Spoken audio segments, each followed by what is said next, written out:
Commander Tarsik stood in the darkness of his ship's observation deck, his 3 fingers moving with perfect control as he cleaned the blade of his 20th knife. The light from the distant star system reflected off the metal, creating small glints in the dim room. He had been doing this for 200 cycles now, cleaning his knives, maintaining them, perfecting them. Each knife was different. Each one was deadly in its own special way. The first knife was old, made from a material that could cut through almost anything. The second one had a blade that glowed with a faint blue light, powered by energy cells that never seemed to die. The third knife was thin and sharp, designed for quick killing. Knife number 4 was curved, good for fighting in tight spaces. And on it went, all the way to knife number 47. Tarsik had never failed a kill. Never. In 200 cycles of work, he had taken the lives of thousands of beings across the galaxy. Kings had hired him. Warlords had paid him more than some planets were worth. He was the most feared assassin in the Outer Rim, and everyone knew it. Even his name caused fear in the hearts of those who heard it. He moved to his information screen and looked at the new contract. A human named Park Day-Wan. The target was a young engineer, 34 years old, working at a remote research station on Kepler 452b. The payment for this job was 3 entire star systems. Not money, not credits. 3 real star systems with planets and resources and everything inside them. Tarsik read the crime file carefully. The human had stolen something called the extinction codes from the Vorthian Empire. These codes were powerful. They could destroy entire worlds in seconds. The Vorthian Empire wanted their codes back, and more importantly, they wanted the human dead so that he could never use them again. But something felt different about this contract. Tarsik had killed many humans before. Humans were weak compared to most galactic races. They lived only 80 or 90 years if they were lucky. They did not have natural armor or special powers. They could not see in the dark or survive in extreme temperatures. They needed to eat every day, or they became tired and weak. In Tarsik's opinion, humans were simple prey. He finished cleaning his 47th knife and placed it back in its special case with the others. Each knife fit perfectly in its place, like a puzzle. He closed the case and locked it. Then he turned to his ship's controls and entered the coordinates for Kepler 452b. The ship began to move through space, traveling faster than light, jumping through special tunnels in space that allowed quick travel across the huge distances of the galaxy. Tarsik sat in his command chair and thought about the job ahead. He thought about how he would find the human, how he would corner him, how quick the death would be. He was not a cruel killer. He was a professional. His victims usually did not feel much pain. His knives were too sharp, his movements too fast. Death came quickly when Tarsik came for you. But deep in his mind, Tarsik wondered why a human would steal something so dangerous. Humans were not usually brave enough to steal from the Vorthian Empire. Humans were not usually smart enough to understand something as complex as extinction codes. The human must be different, Tarsik thought. The human must be special in some way. The ship traveled through space for 3 days. Tarsik spent those days the same way he always did. He cleaned his knives. He studied information about his target. He practiced his fighting movements in the empty hallway of his ship. He ate the simple food that his ship made for him. He slept for exactly 4 hours each night. No more, no less. When the ship finally came close to Kepler 452b, Tarsik looked down at the planet through the window. It was a beautiful world, with green forests and blue oceans, and mountains that reached up into a purple sky. The sun was bright, much brighter than the sun in the Outer Rim where Tarsik usually hunted. The planet looked peaceful. Tarsik did not feel peace. He felt ready. He landed his ship in a place where no one would see it, behind a tall mountain and hidden under special technology that made it invisible. Then he put on his clothes for the job. He wore a black suit that could protect him from most weapons. Over that, he wore a coat that was dark gray. He put his knife case on his back, where he could reach it quickly. He checked each knife one more time, then he left his ship. The air on Kepler 452b was different from the air Tarsik usually breathed. It was thicker. It was warmer. It smelled like growing things and water. Tarsik did not like it much, but he did not care about comfort. He cared about the job. He walked toward the research station, moving through the green forests without making noise. His feet did not break branches. His body did not disturb the bushes. He was like a ghost moving through the trees. Other beings might have needed special equipment to find their way. Tarsik did not. He had done this hundreds of times. The research station came into view after 2 hours of walking. It was a large building made of white metal, built on a wide, flat area near a river. There were gardens around it where the humans grew food. There was a large antenna on the roof that sent messages to other places. There were vehicles parked near the building that the humans used to travel. Tarsik found a high place on a hill where he could watch the building without being seen. He took out a small tool from his pocket and looked through it. It helped him see far away things clearly. He watched the building for a long time. He saw humans inside the building. He saw them moving around, working, doing whatever work they did at a research station. He tried to identify which one was Park Dae-won from the photographs he had studied. There, a young human man with black hair, wearing a white work suit. That was his target. That was the one he had come to kill. Tarsik smiled, but it was not a nice smile. It was the smile of someone who knew exactly what would happen next.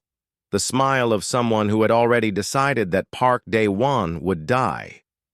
It was just a question of when and how. And Tarsik already knew the answer to that question, too. Park Dae-won did not know he was going to die. He was too busy fighting with a broken machine in the workshop to think about death. The atmospheric processor was old and tired, just like everything else in the research station.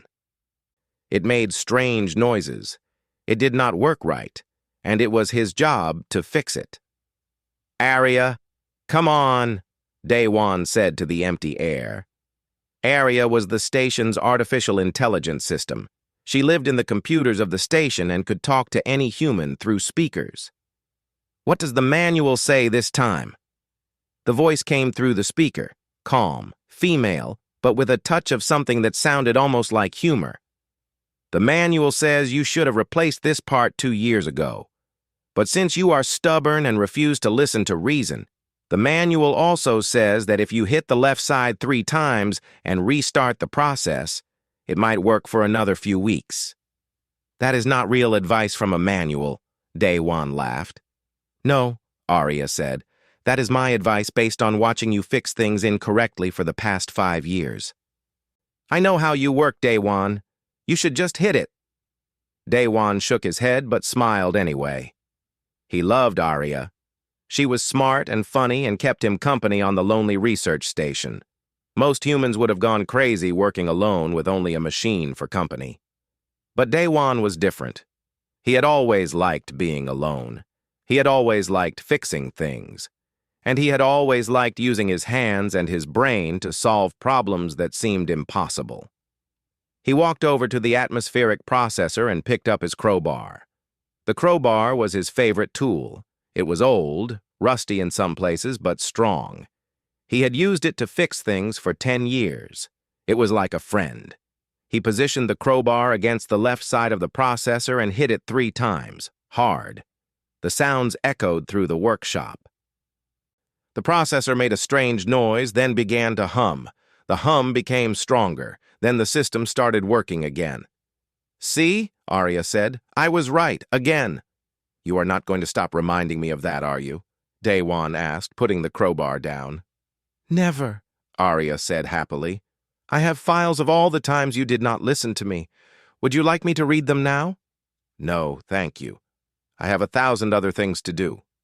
Dae-won sat down at his workbench and looked at the list of broken items that needed fixing. It was a long list. It was always a long list. The research station was falling apart piece by piece, and Daywan was the only one there to fix things. He worked like this every day. He would wake up, eat breakfast, check on the systems, fix things that were broken, eat lunch, fix more things, eat dinner, and go to sleep. Then he would do it all again the next day. It was a good life for him. He did not miss other people much. He did not miss cities or crowds or noise. He was happy here, in this quiet place on a quiet planet, doing work that mattered. But today was different, and Daywan did not know it yet. Arya's voice came through the speakers, and it sounded worried. "Daywan, something is wrong." "What kind of wrong?" Daywan asked. He was used to Arya telling him about small problems with the machines. "I just lost contact with the facility's alarm system. Someone turned it off from the outside." Arya's voice was definitely worried now. "That is not possible. No one should know how to do that, and no one should be able to do it without authorization." Daywan stopped working. He looked up at the speaker on the wall. "Are you sure?" "Of course I am sure. I am never wrong about these things. Someone has sabotaged the alarm system. Someone is here on the station." Daywan stood up slowly. His heart began to beat faster. In 5 years of working at this station, no one had ever visited. No one ever came to this remote place. The supply ships came once every 6 months, and they always sent signals before they arrived. Something was very wrong. "What should I do?" he asked Arya. "Go to the maintenance tunnels. The tunnels are harder to reach. You can hide there if necessary. I will try to understand what is happening." Daywan did not waste time with more questions. He grabbed his crowbar, his favorite tool, the one that had helped him fix so many things, and he headed toward the door that led to the maintenance tunnels. The tunnels were the heart of the research station. They ran under the entire building, connecting all the different rooms and systems together. As he walked through the long metal corridors toward the tunnel entrance, Arya spoke to him through the speaker system. "There is someone moving through the facility.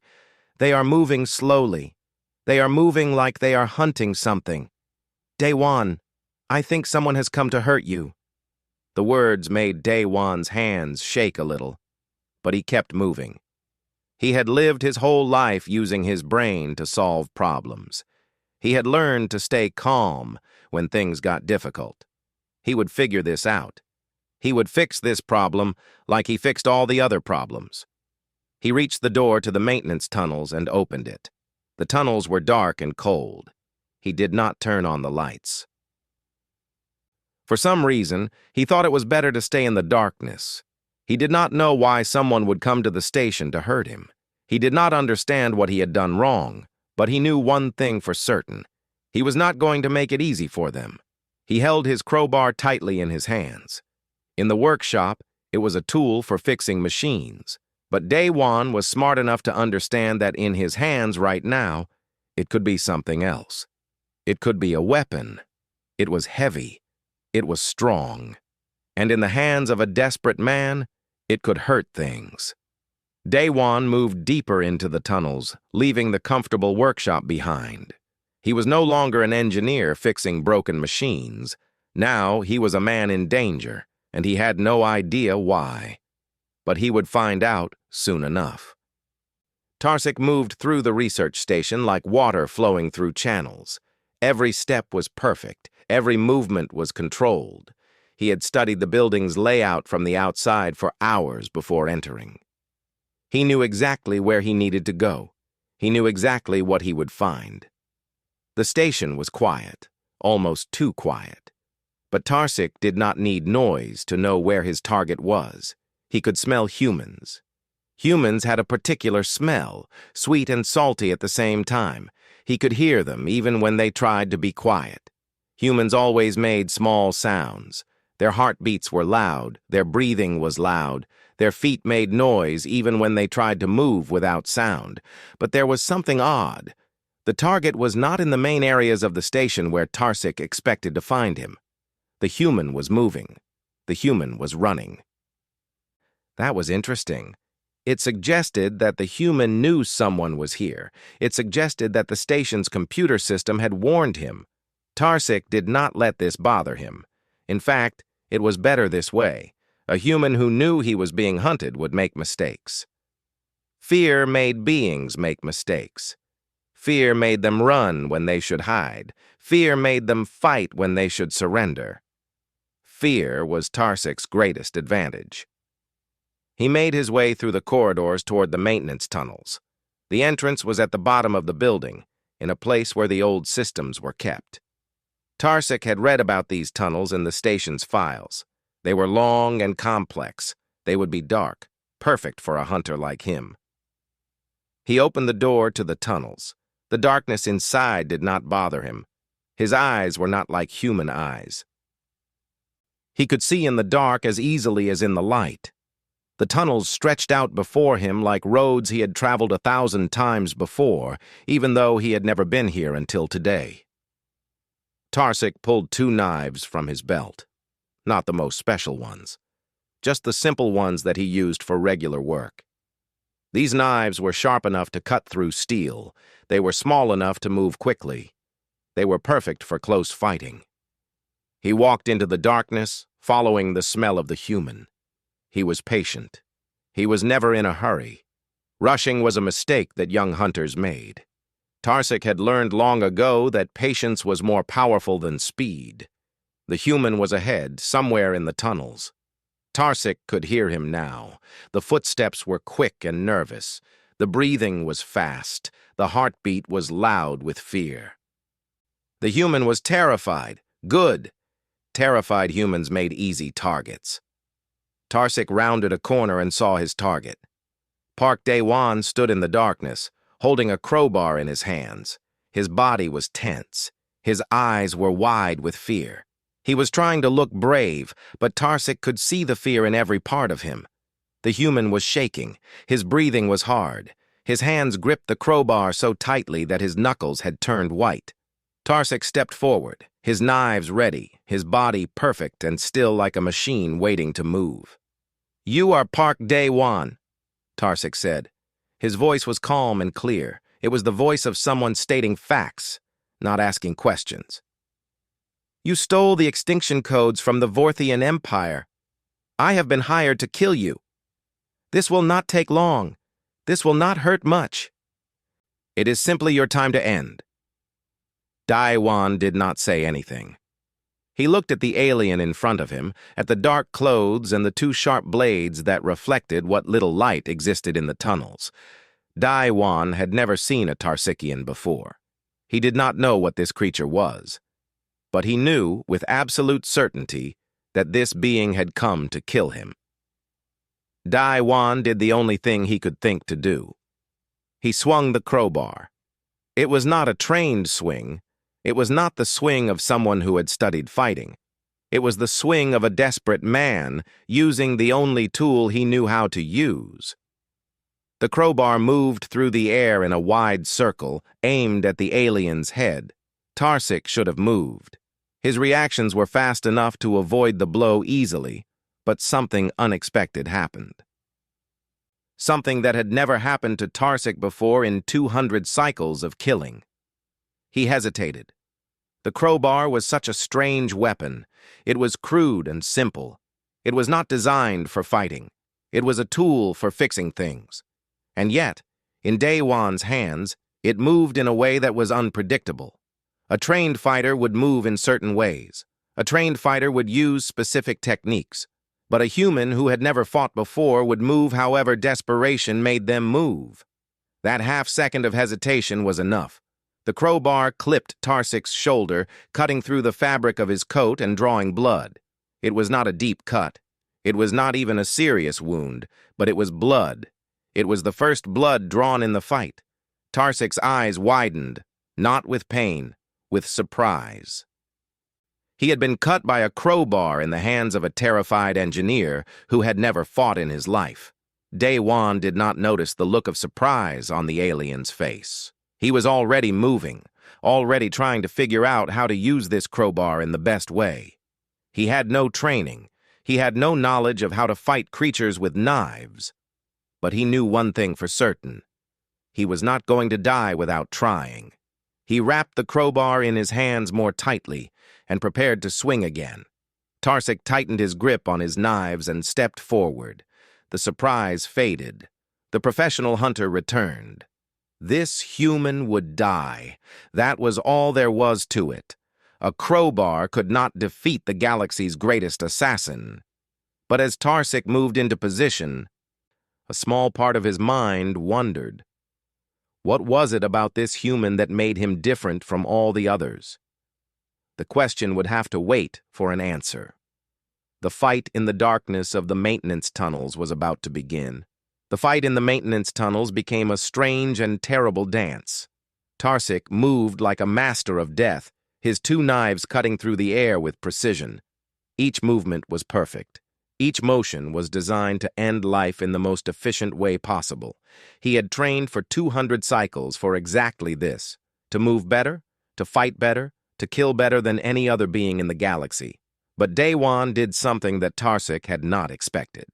When Tarsik lunged forward with his first knife, Daywan did not try to block it. Instead, he swung the crowbar upward at an awkward angle. The crowbar came from below, unpredictable and messy. Tarsik had to pull back to avoid it. His knife passed inches from Daywan's body, but it did not connect. "Arya!" Daywan shouted into the darkness. "Turn on the lights in Sector 7. The lights above them blazed to life, bright and harsh. Tarsik's eyes, which were perfect in darkness, suddenly struggled with the sharp change. For just a moment, he could not see perfectly. In that moment, Daywan swung the crowbar again. This time it was wider, more desperate. The crowbar whistled through the air like it was angry. Tarsik recovered quickly and moved to the side. But again, the blow forced him back. The human was learning. The human was using his environment. The human was using his tools. This was wrong. This was not how things were supposed to work. Tarsik pulled out a third knife and a fourth knife. Now he had 4 blades instead of 2. He began to move in the pattern he had perfected over 200 cycles.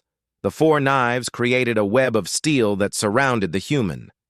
Nothing could get through such a pattern. Nothing had ever gotten through such a pattern. And then Daywan did something completely unexpected. He threw his crowbar away. Tarsik's brain could not understand this action. You did not throw away your only weapon. That was the action of someone who was giving up. But Daywan was not giving up. He was moving toward the maintenance lockers on the side of the tunnel. He was pulling open a locker. He was taking something out. Duct tape, industrial duct tape. Daywan wrapped the tape around his hands and arms. He wrapped it around his legs. The tape was thick and strong, designed to hold heavy machinery together. It was not armor, but it was something. It would give him a small amount of protection against the knives. Then he took a long pipe from the locker. He wrapped more duct tape around one end of the pipe, creating a grip. He held the pipe like a staff. Tarsik had no words for what he was seeing. The human had just taken pieces of equipment from the maintenance tunnel and turned them into a weapon. Not a good weapon, not an elegant weapon, but a weapon nonetheless. "Do not try to run," Daywan said. His voice was shaking, but he was standing his ground. "You came to kill me. I understand. But I am not going to die without fighting back. I am not going to make this easy for you." Tarsik said nothing. He moved forward again, his 4 knives ready to strike. But now he was more careful. He was understanding that this human moved in ways that were not logical. This human did not follow the rules of combat that Tarsik had studied for 200 cycles. The fight continued deeper into the tunnels. Daywan used the pipe to block and push away. When his grip started to weaken, he would ask Arya to turn lights on or off, using the darkness and light to confuse his enemy. When he would start to tire, he would find new tools in the maintenance areas and tape them to his pipe, creating different weapons. Tarsik's knives were perfect weapons, designed by the greatest weapon makers in the galaxy.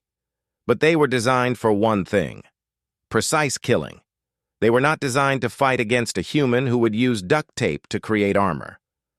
They were not designed to fight against someone who would take a simple pipe and turn it into a staff. They were not designed to fight against a being who would use the environment as a weapon. As the fight went on, Tarsik began to understand something. This human was not trained. This human had never studied combat. This human did not know the proper way to fight. And because the human did not know the proper way, the human could do things that were completely unexpected. Every move Tarsik expected, Day-Wan would do something else. Every technique Tarsik tried, Day-Wan would respond with something that did not make logical sense. It was like fighting someone who was writing the rules of combat as the battle went on. Finally, after what felt like hours but was only 30 minutes, both beings stopped. Both were breathing hard. Both had small cuts and bruises. Tarsik's clothes were torn in several places. Day-Wan's duct tape was ripped and damaged. The maintenance tunnel was destroyed. Pipes were bent. Panels were broken. Water was dripping from broken systems. They looked at each other in the dim light of the tunnels. "You are still alive," Tarsik said. It was not a question. "You are still alive too," Day-Wan replied, holding the pipe tightly in his hands. Tarsik lowered his knives. For the first time in 200 cycles, the galaxy's deadliest assassin had fought someone and had not won. This human had survived. This human had fought back in ways that were completely unpredictable. This human had used tools and environment and his own creativity to stay alive. "Why did you take the extinction codes?" Tarsik asked suddenly. "I did not take them," Day-Wan said. "I locked them away. The Vorthian Empire was going to use them to destroy other worlds, to destroy other people. I could not allow that, so I hid the codes where no one could find them." Tarsik understood. He understood why this human was different. It was not because the human was stronger or faster or more skilled. It was because the human would refuse to accept that a problem could not be solved. Even when facing death, even when facing the galaxy's greatest assassin, the human would not accept that death was the only possible ending. "I have something to tell you," Tarsik said slowly. "Something you need to know." Tarsik and Day-Wan walked back through the tunnels toward the main part of the research station. They did not walk as enemies anymore. They walked as two beings who had fought each other and had come to understand something important about the other. Tarsik carried his knives. Day-Wan still held his pipe wrapped in duct tape. "The Vorthian Empire is coming," Tarsik said as they walked. "They hired me to kill you because you locked away the extinction codes. But they are not satisfied with just my work. They are sending a fleet to this station. They want to make sure that you are dead and that the codes are destroyed completely." Day-Wan's heart began to beat faster. A fleet. That meant many ships. That meant many soldiers. That meant the danger was much worse than he had thought. "How long do we have?" Day-Wan asked. 6 hours, maybe 7. They jumped through space faster than I did because they did not need to hide their movements like I did. They came directly here. They reached the main control room of the station. Arya's voice came through the speakers, surprised. "Day-Wan? What is happening? Why is the assassin still with you? Why are you not dead?" "Because I did not kill him," Tarsik said. "Why would you not do your job?" Arya asked. "You are a professional killer. That is what you do." "I was a professional killer," Tarsik said slowly. "But I have decided to stop being one. This human showed me something I have never understood before. This human showed me that the best way to solve problems is not always the sharpest knife or the most deadly weapon. Sometimes it is the ability to see a problem from a different direction. Sometimes it is the ability to use what you have, even if it is not perfect." Day-Wan looked at the alien assassin with surprise. "Are you saying you are going to help me?" "Yes, I am saying that. The Vorthian Empire is coming here to destroy you and to take the extinction codes, but I do not think you should give them what they want. I think we should stop them." Arya spoke again. How? Day One has no weapons. You have knives and some training. The Vorthian Empire has ships and soldiers and weapons that can destroy this entire station. Then we do what Day One does, Tarsik said. We improvise. For the next 3 hours, Tarsik and Day One worked together. Day One was an engineer. He understood how the station worked. He understood the systems and the machines, and the ways that the building was connected together. Tarsik was a fighter. He understood combat and strategy and the way that trained soldiers moved and thought. Together, they turned the research station into a fortress. Day One used duct tape and pipes to create barriers in the hallways. He shut down power to certain areas, knowing that without the proper knowledge, the soldiers would become lost. He damaged the landing platform in places where it would still look stable, but would collapse under the weight of large weapons. He used his knowledge of the station's systems to create problems that only he would know how to fix. Tarsik planned the defense. He knew exactly how soldiers would enter a building. He knew where they would expect to find an enemy. He knew how they would think and move and fight. He used this knowledge to set traps that would be unexpected. When the 6 hours had passed and the Vorthian ships began to arrive, the station was ready. The ships landed. The soldiers came out. They wore heavy armor and carried weapons that were more advanced than anything Day One had ever seen. They moved into the station with confidence. They were the military of a powerful empire. They had destroyed many enemies. This one research station and one human engineer should be easy, but they had not expected a defense like this. The first group of soldiers came through the main entrance. The ceiling Day One had weakened fell on them. The second group tried to move through the side corridors and became completely lost because Day One had shut down the power and the lighting. The third group triggered traps that Tarsik had set, falling into spaces where they could not reach the important parts of the building. The commander of the Vorthian forces realized very quickly that this was not going to be an easy victory. Something was different. Something was wrong. The research station was fighting back in ways that no human should be able to create. Tarsik moved through the station like he had when he first arrived, but now he was not hunting. He was defending. His knives were no longer tools of death for a single enemy. They were tools of protection for his new ally. Every soldier he encountered learned very quickly why the galaxy's deadliest assassin had earned his reputation. Day One moved through the station with his pipe and his duct tape, repairing things that were broken and creating new problems for the invaders. He was no soldier, he was no warrior, but he was smart, and he was creative, and he was willing to fight for what was right. The battle lasted for 4 hours. By the end, the Vorthian soldiers understood that they could not win. Their ships had been damaged by Day One's sabotage of the landing platform. Their soldiers had been destroyed or trapped or lost inside the station. Their heavy armor and advanced weapons could not defeat a human's knowledge of his own building combined with an assassin's knowledge of combat.